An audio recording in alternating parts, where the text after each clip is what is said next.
Hello, right, I've been playing around with the new Tufty 2350 from Pimoroni. As you can see, it is a full colour display. What have I done? I've made a game. Sort of. It's called Greg's Roulette. Greg's is a baker in the UK, and they have lots and lots and lots of different pastries and tasty things for you to eat.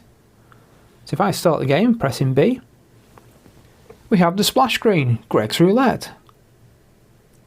And then it cycles through all the images that I borrowed from the Greg's website, and if I press B, it will choose what I'm going to have for my lunch.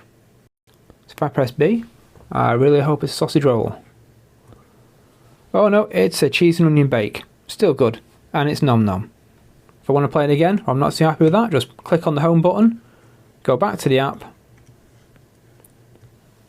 and I can start all over again to choose something else. But really, if it's been chosen, you should go for it. Come on, sausage roll, come on. What's that one? Steak bake or baked bean? Not too sure on that one.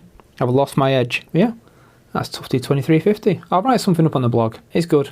Good fun. Anyway, more later. See you later.